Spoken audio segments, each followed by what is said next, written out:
I would never have actually guessed that I was going to be a vegetable farmer.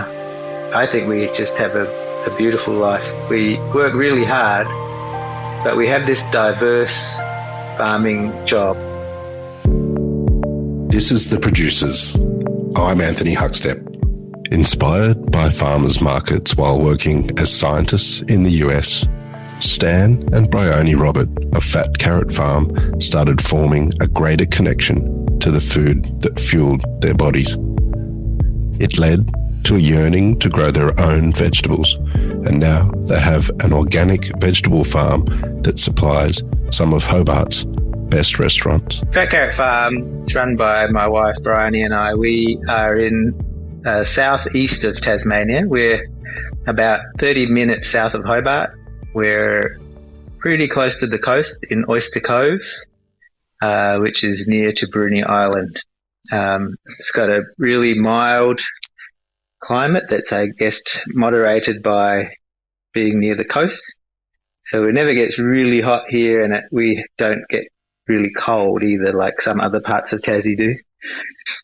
So it's a beautiful place. We're very privileged to live here, and also, bear in mind always that this is unceded land that we are living and thriving on. So that's always in the back of our mind. A lot of what we like to eat and then grow comes from, climates that are temperate or, maybe not quite temperate, but close enough that the climate here works. So because of our mostly frost-free status, we can grow things like avocados here and citrus, which people might not expect that we can do in Tassie, but then we can grow a lot of the things that you would expect to find in our kind of climate zone in Europe, so northern Italy, sort of central France.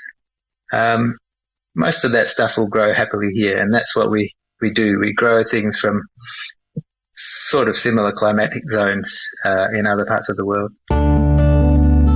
Inspired by farmers markets in the US, Stan bought land in southern Tasmania, and they both put their hands in the soil. My wife and I, we were both scientists, so we met while we were PhD students studying genetics.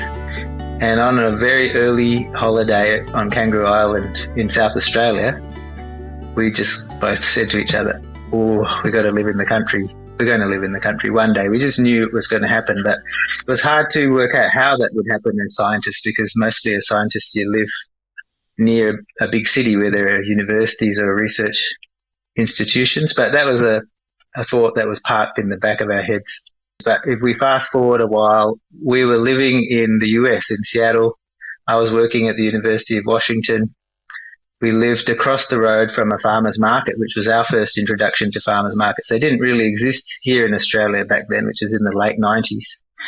And met some small farmers. Pieces of the puzzle were sort of locking into each other in our heads. And then we had the thought that we wanted to move back to Australia. We didn't want to move back to Adelaide. Our families were there. So we took advice from a good friend and looked for work in Tassie, came here and worked, and then started the search for land. And that search for land was always going to happen. But we didn't know what kind of farm we were going to run. We still had that old school Australian concept of farming, that a farm has to be big, you grow one or two things. So obviously that didn't happen. We kind of just gradually evolved into Fat Carrot Farm, which is, sounds a bit weird for people who are thinking or planning to be farmers. While we were still thinking, what crop are we going to grow? We built our own house. We built our vegetable garden and orchard from scratch on an old cow paddock that we bought. And sort of it just grew from there. We realized that we were growing the things that we loved, the things that we had a connection to from all of our travel and eating history. And it just kind of expanded. And then we accidentally were market gardeners one day. When establishing the garden, Stan looked at the sort of produce other countries with similar climate and soil to Oyster Cove grew. Well, the earliest parts establishing the garden were while we still had young children in tow. Our kids had grown up and have left home now. We were building a house, working as scientists and setting up a market garden, which sounds all a bit crazy now. And in retrospect, I'm not sure where we found the energy to do that. But we do like working hard and keeping our brains and bodies active. So that was tough. That was definitely tough. And it was hard to do it on a bit of a budget too. So we were pretty financially conservative. We never took, borrowed money to do the farm. We kind of just scrimped and saved, and then, bought some fencing material and saved again and bought a few hand tools, and it kept going like that. So, which I think is a great model if you can do it. It means you can't get into business quickly, but it also means that we had a business running and making an income, and we didn't have any debt, which is a kind of low stress situation to be in. Stan's love of food stems from his parents, cutting his teeth in commercial kitchens and learning to grow vegetables in his parents' back garden. Well, fruit trees, we never really anticipated that would be part of our production that we would sell. So I've just always had an interest in everything growing. I was a member of the Rare Fruit Society when I was in Adelaide, and I was interested in growing lots of different heirloom fruit and nut trees. So the plan was just to have an amazing orchard here that would give us fruit and nuts throughout the year, pretty much. And so that's what we did with the fruit trees, and we started planting them when we started building the house. A friend of ours, when we lived in America, said, there's an old English saying that says you need to plant your orchard before you're 40. And but I think she actually may have said before you're 30. So I stressed out. We moved to Tassie, when I think I was just before 30, and I got to plant all my fruit trees. So I started planting fruit trees while we were building. Vegetables. So I've always been into cooking. I grew up with food around. My family, we're from Singapore. My parents ran a restaurant when I was born. So some of my earliest memories are being in the restaurant kitchen, watching my dad bring the market produce in, and then my mum and my auntie cook. So there are memories that, they're just still there. We grew up in a house that was always, everything revolved around food. We moved to Australia, and, I just sat in the kitchen and watched my mum cook, and she let me help from early on. I was cooking with her since I was probably 5. So all of the time growing up, when I started traveling, food was just there in the front of my mind. I never really thought I'd be a chef, because being the son of immigrants, I was kind of expected to be professional, like an engineer or a doctor or something. But all of my part-time jobs from when I was about 15 were all cooking. So I just worked my way up in kitchens, from really crappy places to some really good ones by the end of when I was cooking. And I would say probably the most inspirational place, the place that suddenly made me think about food in a completely different way, was when I worked at the original Aristologist, the Uradler Aristologist, run by Jennifer Hillier and Michael Simons. That was in the 80s, and they closed in the early 90s. That was such an eye-opener for me, that idea of food coming from locally, from the garden of the restaurant, and cooking what's in season. I never knew about that. none of the chefs that I worked with up until then worked like that. You would just design a menu and order whatever you wanted. But this, there was these funny things happening. I was eating things at the Aristologist that just tasted so good, and I just couldn't work out why they tasted so good. Jennifer made fresh egg pasta with just a pasta with a tomato sauce for lunch, for staff lunch. And I said, "Oh, Jennifer, this is amazing. What's in the sauce?" And she just looked at me like I was a nut and said, "Tomato." And so all these things started clicking together in my head. So this is where the food starts from. This is where the flavour starts from, is from the produce.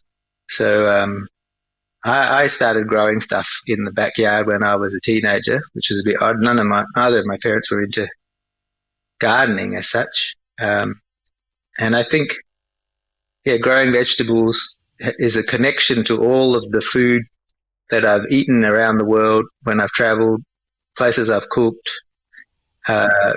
And so I just grow what I want to cook and eat. Basically, that's where the vegetable growing came from. Stan likes to grow little-known and rare produce and shine a light on its beauty. One that comes to mind, actually, is a little squash called delicata squash. That's pretty well known now in Tassie, maybe even in other parts of Australia. It was something we ate in the US when we lived there. It's a phenomenal little pumpkin, really, with a thin skin that's edible when you roast it whole. Pretty sweet, pretty complex flavour, bit chestnutty. So we grow them, and I guess I think we were the first people maybe introduced them to the Hobart dining scene, and now they're just in every nice restaurant here, and lots of growers grow them. So that's a nice thing to share that kind of knowledge and part of our history. So we grow a few things like that from North America. Delicata squash, tomatillos. We've been growing them for a long time, since we lived in the States and ate Mexican food there on some of the farms we volunteered on over there. Mexican workers everywhere, of course, running the whole agricultural industry. Well, not running it, but the backbone of it. And so tomatillos, delicata squash, several peppers that we've eaten over there, pasillas, poblanos, and then peppers from Europe. We grow padron, then various, it just seems too many things to list, but they've all become relatively common now in Australia. But when we moved to Tassie, we struggled to find the seeds, and a lot of people didn't even know what we were talking about when we talked about the things that we wanted to grow here. Probably there were, migrant communities who had that stuff growing in their backyards, but just wasn't part of the mainstream fruit and veg scene here. As the farm grew, they reached a point where they could entertain going commercial and needed a name. The soil's unique properties and a star performer in the soil leapt off the page. So we do have really good soil for market gardening. We're on an old alluvial pan here, so it's a alluvial, silty, loamy soil. Beautiful, virtually no stones, pretty well draining, but it's also moisture retentive underneath. Carrots grow amazingly here once we worked out how to grow them properly. And one of our, favourite varieties of carrots to grow is an old French variety called Chantenay, which can grow quite big. And in our soil, it seems to grow really big, like forearm size if you leave it. And they stay beautifully tender, and I think they taste better and better as they get bigger. At that time, when we were, at the point of going commercial with the farm, we were sort of thinking of all possible names and, trying to think of evocative and romantic names. And my wife, who's got a similar sense of silly humour as me, she said, "Oh, let's just call it Fat Carrot Farm." And I was like, but that's so lame. And then it just stuck. So, yes, It's a bit awkward in some of the places that cook with our produce. You know, they want to put on the menu where the produce comes from, and it's a bit odd to say Fat Carrot Farm beans or something. It does sound a bit weird because so at one of the places we supply Tom McHugo's. It's our biggest customer and it's our favourite place to go and eat in Hobart. They just refer to us on the menu now as FCF.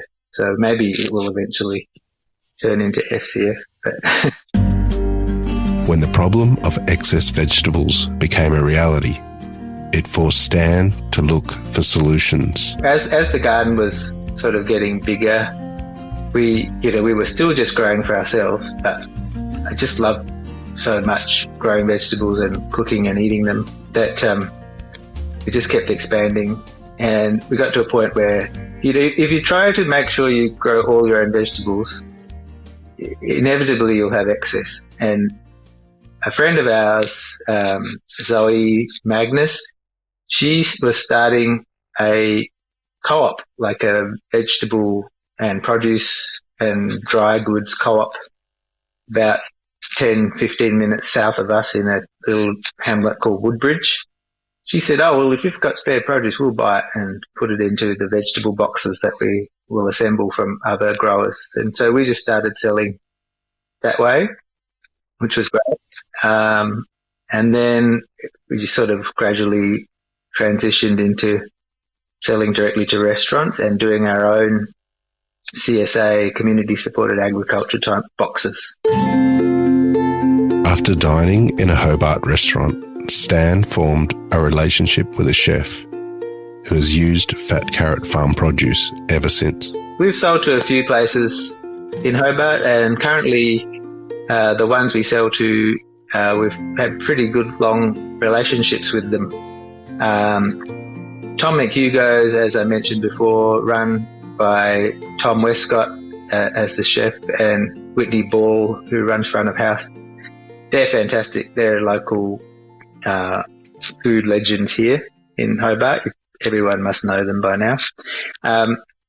So as a person who's into food and cooking, a lot of experiences I've had eating, the most memorable experiences for me are like the simple food, the farm food that I've eaten when I've travelled, the food on the street, the food in people's houses.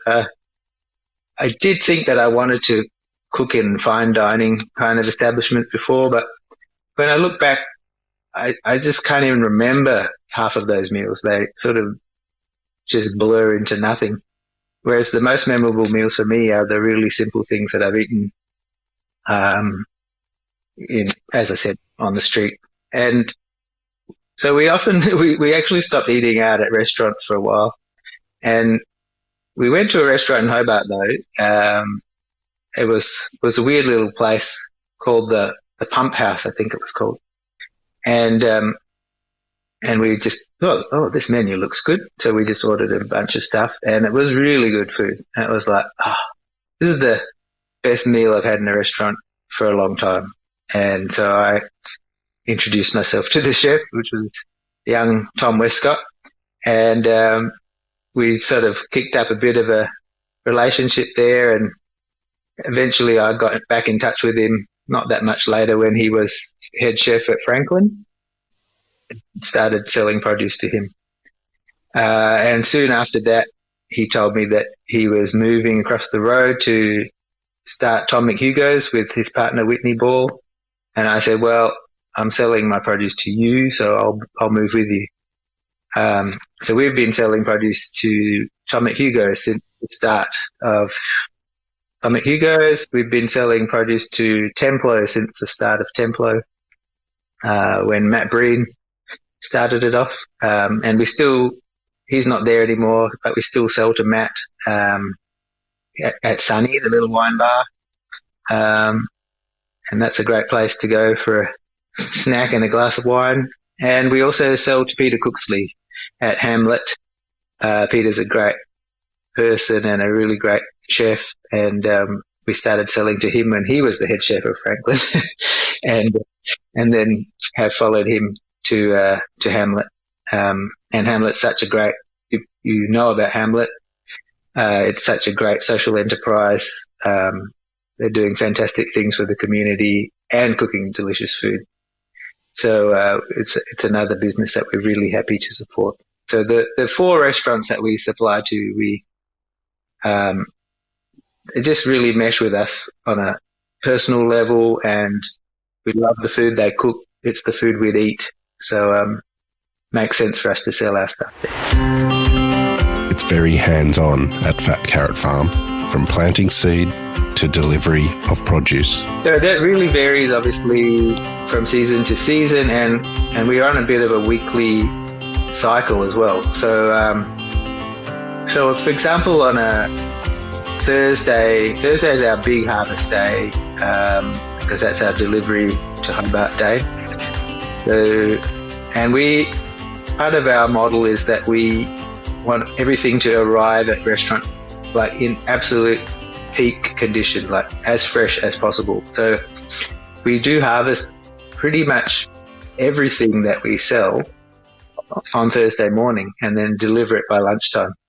So there are some things we can't fit into that window of time. So we do pick some things on the Wednesday afternoon that aren't, going to be perishable.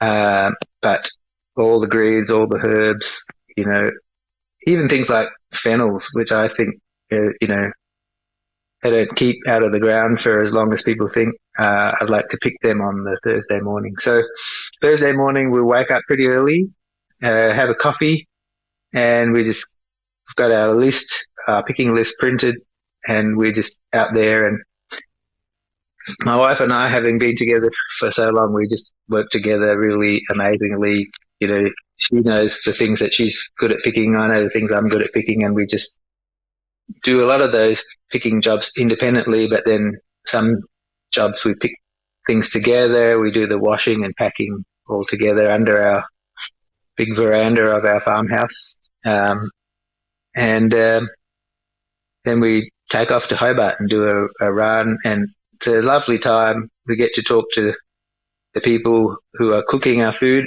when we deliver, and, Tom Westcott comes out of the kitchen into the alleyway where we deliver, and he's always so excited to see what we brought. They all are. They love it. And we love it. We love to talk to them and ask them what they're going to cook. And I think I have a bit of a reputation of being a very critical person with food, and so there's a little bit of, sometimes it's like, I'm not sure whether we should tell Stan what we're going to cook for this week. He might not approve, but mostly it's great, and it's great to be able to. Occasionally, we deliver something that someone's ordered, and they say, "Well, what do we actually do with this? We don't know, but we just thought we'd order it." And so I spend a bit of time explaining how to cook it, which is great. Makes me feel good about myself. Stan and his wife, Bryony, have built a full circle organic farm that's not only self-sustaining, but connecting with the local community too. We have other parts of the farm that aren't on the market, so to speak.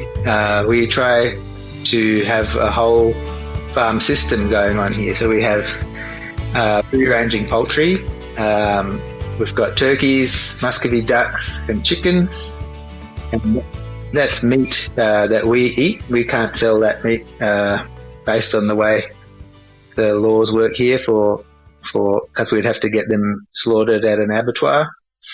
So we have a whole system. We have waste product that goes to the animals. So all the outer leaves, spoiled fruit goes through to the animals. Turkeys love apples. Like it's like they're on crack when they have apples. And so nothing goes to waste here. Then we eat the animals, the animal manure, and everything from the animals gets used either in compost, or we eat it, or goes into the biochar kiln, and the biochar goes into the compost. So we've got, finally, it feels like every piece of this sort of loop farm system has come together after so many years. And thinking back to when I read some of the books on permaculture when I was in my early 20s. It's just such a lovely thing to see. It can all come together, and it can all work together. So we really love that. We do think about how fortunate we are, but it's been a lot of hard work to get to this point, and it's great. Life on the farm has changed Stan, and now he wants to give other young farmers the same opportunities. We will keep doing this for a while, and hopefully, it's pretty hard in hospital world, so I hope the places that we supply will keep going.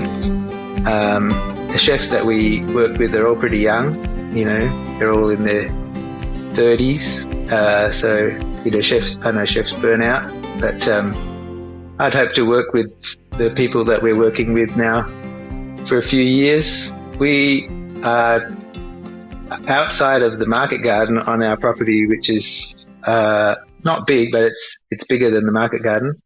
We're trying to regenerate the land here, so we've got plantings of natives to attract birds and insects and increase the diversity. We're managing our pastures in a different way. We're not big enough to have grazing animals like cows or sheep really here to do that, but we are doing it with turkeys. We're regenerating the grasslands here with turkeys, and that's working really well. We would like to grow vegetables forever, I would say, because I always want to eat vegetables and we'll always want to eat our meat. But I guess we will get to a point where the work will get a bit too hard for us physically. I'm not sure when that'll be, and we will start to scale back the market garden.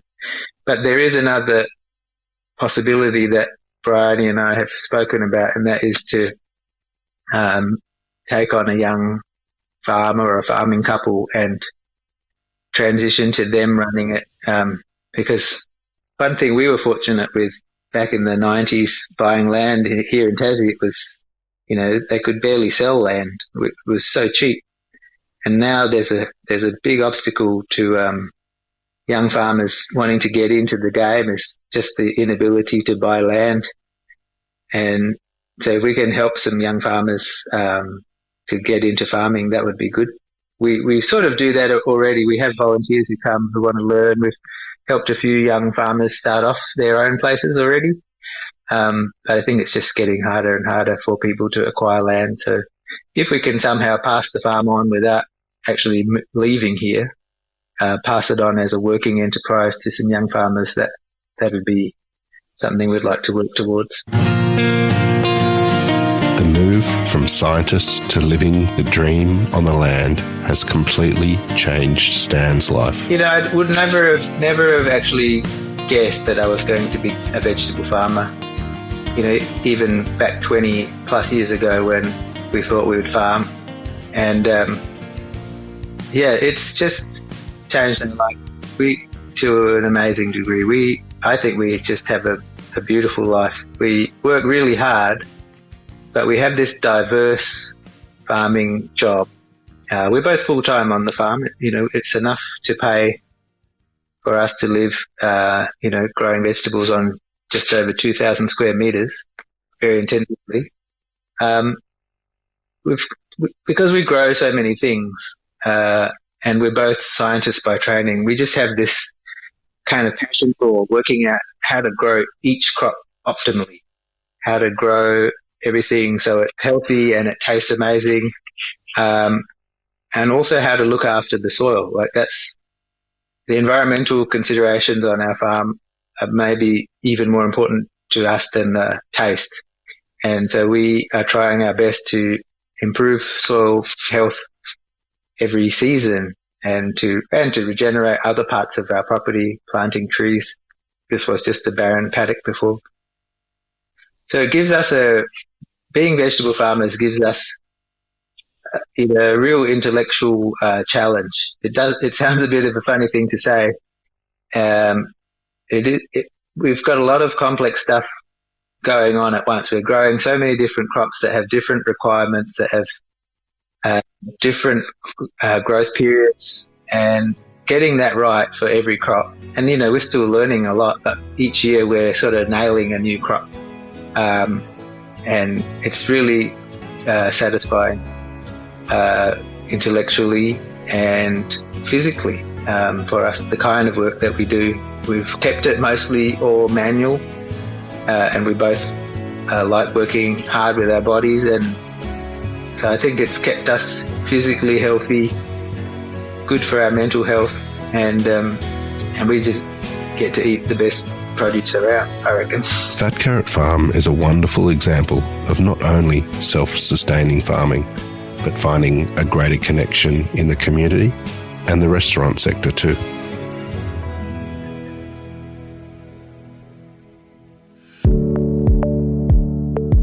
This is The Producers, a Deep in the Weeds production. I'm Anthony Huckstep.